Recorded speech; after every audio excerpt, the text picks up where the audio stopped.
बिस्मिल्लाहिर्रहमानिर्रहीम। अस्सलाम वालेकुम। इन्फो टीवी में खुश आमदीद। आज 17 मार्च 2023 रोज़ जुम्मतुल मुबारक। सऊदी अरब की शाम तक की अहम तरीन खबरों के साथ मैं हूँ वसीम। सऊदी अरब की हर लम्हा बदलती सूरत हाल, बदलती हुई खबरें देखने के लिए इन्फो टीवी को सब्सक्राइब कर लें, बेल आइकन प्रेस कर लें। आज का न्यूज़ बुलेटिन मुकम्मल देखिएगा। शुरू करते हैं पहली खबर के साथ। सियाहत के हवाले से सऊदी अरब एक मिसाली मुल्क है। ऑस्ट्रिया के टूरिस्ट यूरोपीय मुल्क ऑस्ट्रिया से आने वाले एक टूरिस्ट जोड़े का कहना है कि सऊदी अरब आलमी सतह पर टूरिज़्म के लिए एक मिसाली मुल्क है। अलुला के खूबसूरत नज़ारे जो हैं वो काबिल तारीफ़ हैं। सबक वेबसाइट के मुताबिक ऑस्ट्रिया के 45 साल फोटोग्राफर एडवर्ड और उनकी जो अहलिया है सलवीना फ्रांक का कहना है कि हमारी किस्मत अच्छी थी जो हमें ऊँटों की दौड़ का प्रोग्राम अलुला में देखने को मिला। इत्तफाक़ी तौर पर इस प्रोग्राम का इश्तहार नज़र से गुजरा था। उसके बाद अलुला के एक बाशिंदे ने हमारी ख्वाहिश का एहतराम करते हुए हमें अपनी गाड़ी से इस जगह पहुंचा दिया जहां अलुला कप के हवाले से ऊँटों की दौड़ के मुकाबले हो रहे थे। उनका कहना था कि सऊदी अवाम परदेसियों की खिदमत करके खुशी महसूस करती है। वो गैर मुल्की टूरिस्ट के सामने अपने वतन की खूबसूरत तस्वीर पेश करने के लिए पुरजोश रहते हैं। ऑस्ट्रिया के टूरिस्ट जोड़े ने बताया कि वो दमाम से अल हफूफ और वहाँ से रियाद, बुरैदा और हाइल से होते हुए अब अल उला आए हैं। वो हर जगह सऊदियों को खुश इखलाक पाया। उनका कहना था कि साल 2020 में सऊदी अरब की सैर का प्रोग्राम बनाया था जो कोरोना की वजह से पूरा नहीं हो सका था। सऊदी अरब की सैर के लिए हमने 3 माह का टूरिस्ट वीज़ा लिया था। तो हम नीयत ये की थी कि यहाँ 10-15 दिन ही रहेंगे, मगर कई बार प्रोग्राम में तौसीक कर चुके हैं। मुमकिन है पूरे 3 महीने गुजार कर ही यहाँ से जाएँ। मक्का मुकर्रमा में जुम्मा के दिन आज गर्मी सबसे ज़्यादा। मक़ामी मरकज़ बराए मौसमियात का कहना है कि जुम्मा के दिन मक्का मुकर्रमा रीजन में दर्जा हरारत सबसे ज़्यादा जो है रहा और जबकि तरीफ़ में सबसे कम रहा। मौसमियाती मरकज़ की जानिब से जारी रिपोर्ट में मज़ीद कहा गया है कि जुम्मा के दिन मक्का मुकर्रमा में दर्जा हरारत 34 डिग्री जबकि सबसे कम जो है 7 डिग्री सेंटीग्रेड तरीफ़ में रहा। मदीना मुनव्वरा और जद्दा में पारा 32 डिग्री सेंटीग्रेड और जज़ान और अल कनफ़ज़ा में 31 जबकि वादी अल तवासर, शरूरा, यम्बो, अलुला 30 डिग्री रिकॉर्ड किया गया।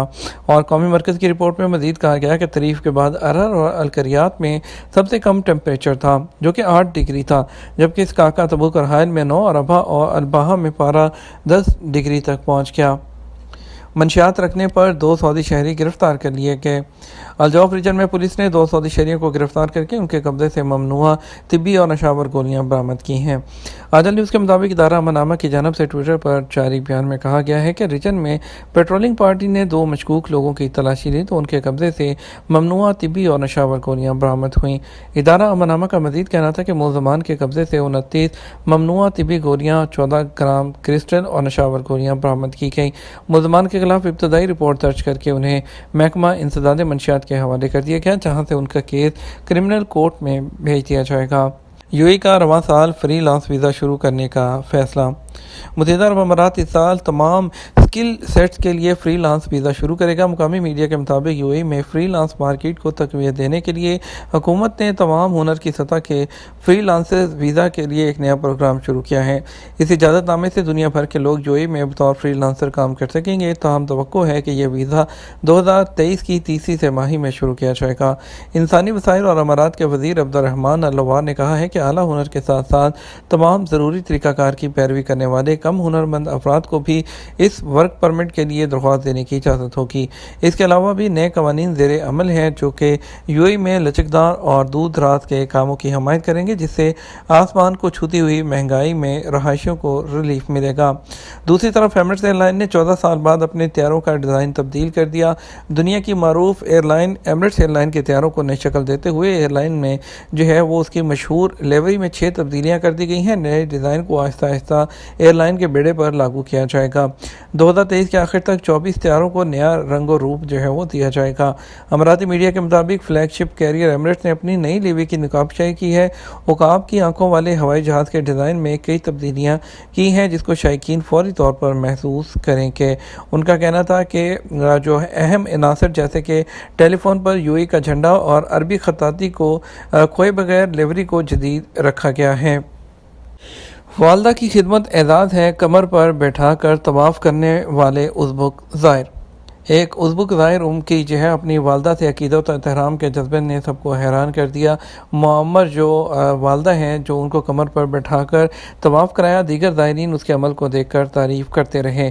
آجا نیوز کے مطابق ازبکستان کے صوبے نمنگان سے آنے والے ایک جوان سال ازبک عمرہ زائر نے اپنی بوڑھی والدہ کی تکلیف کو دیکھتے ہوئے انہیں اپنی کمر پر بٹھا کر طواف کروایا۔ زائر کا کہنا تھا کہ ساری عمر بھی اگر اپنی والدہ کی خدمت کروں تو ان کا حق ادا نہیں کر سکتا۔ یہ لمحات میرے لیے باعث فخر ہیں کہ رب کریم نے مجھے اس سعادت سے نوازا کہ میں اپنی والدہ کو عمرہ کروا سکوں۔ مشاعر مقدسہ میں حاجیوں کی منتقلی کے لیے قبل از وقت تجرباتی مشقیں۔ نائب وزیر حج اور عمرہ عبدالفتاح مشاد کا کہنا ہے کہ حج سیزن کی تیاریاں جاری ہیں۔ حاجیوں کو بحفاظت مشاعر مقدسہ میں نقل و حمل کی سہولت دینے کے لیے عملی طور پر تجرباتی مشقوں پر کام جاری ہے۔ آجا نیوز کے مطابق نائب وزیر حج نے الاخباریہ ٹی وی چینل سے بات کرتے ہوئے مزید کہا کہ حج کے دنوں میں مشاعر مقدسہ میں سب سے اہم مرحلہ حجاج کرام کو ایک مقام سے دوسرے مقام پر لے جانے کا ہوتا ہے، جس کے لیے بسوں اور ٹرینوں کے ذریعے منتقلی کا عمل شروع ہوتا ہے۔ ڈاکٹر مشاد کا کہنا تھا کہ یہ مشاعر مقدسہ میں حجاج کرام کی بحفاظت منتقلی کے لیے تجرباتی طور پر عملی مشقیں کی گئیں، جس میں 1300 بسوں کو استعمال کیا گیا۔ تجرباتی مشقوں کا مقصد رش پر بہترین طور پر قابو پاتے ہوئے حاجیوں کو بحفاظت ایک جگہ سے دوسری جگہ لے جانا ہے۔ مشقوں میں متعدد اداروں کی ٹیموں نے شرکت کی ہے۔ ان کا مزید کہنا تھا کہ اس سال حج کے دنوں میں کافی پہلے سے تجرباتی مشقوں کا آغاز کر دیا گیا ہے، جس کا مقصد جامع حکمت عملی ترتیب دینا ہے تاکہ حج کے دنوں میں کسی قسم کی پرابلم کا سامنا نہ کرنا پڑے اور کیے گئے کامیاب تجربے کی بنیاد پر عملی اقدامات کرنے میں سہولت ہو۔ تجرباتی مشقوں کے حوالے سے ان کا کہنا تھا کہ ان دنوں مکہ مکرمہ میں عمرہ زائرین کی بڑی تعداد موجود ہے، جس کی وجہ سے تجرباتی مشقوں کو محدود سطح پر کیا گیا، اگرچہ ہمارا پروگرام تھا کہ مشقوں کو بڑے پیمانے پر کیا جائے۔ جازان میں جو ہے وہ ہفتہ وار شجرکاری۔ جازان ریجن میں وزارت ماحولیات، پانی اور زراعت اور بلدیہ کے تعاون سے شجرکاری مہم کا آغاز کر دیا گیا۔ مہم کا مقصد پودے لگا کر ماحول کو صاف بنانا ہے۔ سبق نیوز کے مطابق جازان ریجن کی جنوب کمشنری الارضہ کے واکنگ ٹریکس کے آس پاس میں پودے لگائے جا رہے ہیں تاکہ علاقے کی خوبصورتی میں اضافہ کرتے ہوئے ماحول کو بہتر بنایا جائے۔ پودے لگانے کی مہم ہفتہ شجرکاری کے تحت شروع کی گئی ہے، جس کا عنوان بیتک تعارف، آپ کا ماحول آپ کی شناخت دیا گیا ہے۔ شجرکاری مہم کے شرکاء کا کہنا ہے کہ پودے لگانے سے ان کے علاقے کی رونق میں اضافہ ہوتا ہے اور ماحول صاف ہوتا ہے اور انسانی صحت پر اس کے مثبت اثرات ہوتے ہیں۔ سعودی عرب میں اتوار تک کئی علاقوں میں اور ژالہ باری کا امکان، بارش کے ساتھ۔ قومی مرکز برائے موسمیات کا کہنا ہے کہ آج بروز جمعہ سعودی عرب کے کئی علاقوں میں گرج چمک کے ساتھ بارش، جبکہ کچھ مقامات پر ژالہ باری کا بھی امکان ہے۔ موسمیاتی ادارے کی جانب سے جاری رپورٹ میں مزید کہا گیا کہ مکہ مکرمہ، مدینہ منورہ، نجران، عسیر، جازان، ریاض، مشرقی ریجن اور الباحہ میں متوقع بارش رات گئے تک جاری رہنے کا امکان ہے۔ مکہ مکرمہ ریجن میں جمعہ کی شب 10 بجے تک وقفے سے بارش ہونے کا امکان ہے، جس سے نشیبی مقامات پر سیلابی کیفیت بھی پیدا ہو سکتی ہے، جبکہ موسلادھار بارش اور ژالہ باری کے باعث حد نگاہ متاثر ہو سکتی ہے۔ اور اس کے علاوہ الخرمہ، المویہ، تربہ، رنیہ، الزم، میسان کمشنریوں میں جمعہ کے دن سے شروع ہونے والی بارشوں اور تیز ہواؤں کا سلسلہ ہفتہ تک جاری رہے گا۔ یہ تو ہمارا اب تک کا نیوز بلیٹن۔ اب مزید اور اہم خبروں کے لیے ہمارا رات 12 بجے کا نیوز بلیٹن دیکھ سکتے ہیں۔ اس کے ساتھ ہم آپ سے اجازت چاہیں گے۔ آپ کے قیمتی وقت کا شکریہ۔ اپنا خیال رکھیے گا۔ السلام علیکم۔